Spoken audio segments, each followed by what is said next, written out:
The Duat is the realm of the dead in ancient Egyptian mythology. It has been represented in hieroglyphs as a star in circle. The god Osiris was believed to be the lord of the underworld. He was the first mummy, as depicted in the Osiris myth, and he personified rebirth and life after death. The underworld was also the residence of various other gods along with Osiris, more about them later. The geography of the Duat is similar in outline to the world the Egyptians knew.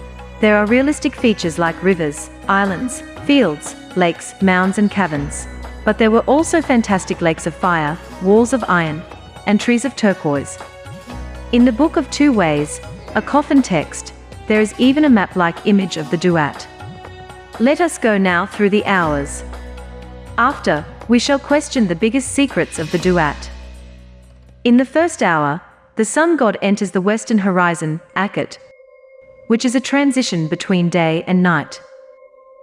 In hours 2 and 3 he passes through an abundant watery world, called Werns, and the waters of Osiris. In the fourth hour, he reaches Imhet, the difficult sandy realm of Sika, the underworld hawk deity, where he encounters dark zigzag pathways, which he has to negotiate, being dragged on a solar bark. In hour 5, he discovers the tomb of Osiris, which is an enclosure beneath, which is hidden a lake of fire. The tomb is covered by a pyramid-like mound identified with the goddess Isis, and on top of which Isis and Nephthys have alighted in the form of two kites, birds of prey. In the sixth hour, the most significant event in the underworld occurs. The Ba, or soul, of Ra unites with his own body, or alternatively with the Ba of Osiris within the circle formed by the Mayhen serpent. This event is the point at which the sun begins its regeneration. It is a moment of great significance, but also of great danger. In hour 7, the adversary Apep, Apophis, lies in wait and has to be subdued in chains or a net by the magic of Isis and Ser, and the strength of Serket, who is assisted by the god Hatshepsut.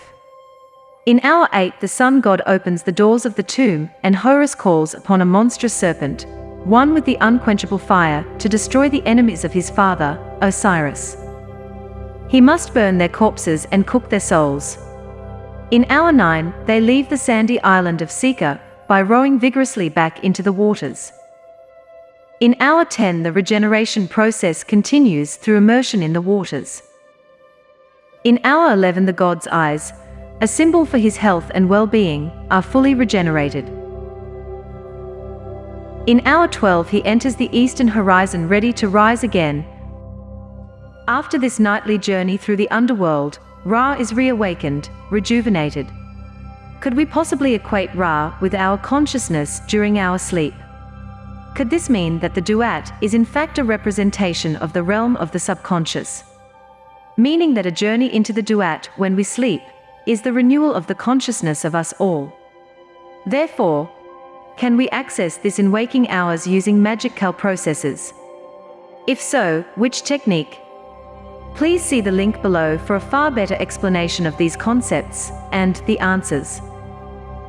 More information on the Duat can be found in the Book of Gates, the Book of Pylons, and by far the best interpretation, the recent trilogy of books by Robert Anderson Plymmer. Thanks for watching, and check the links below for further information. Please like and subscribe and set the bell notification to on, to ensure you never miss out on this useful and interesting resource.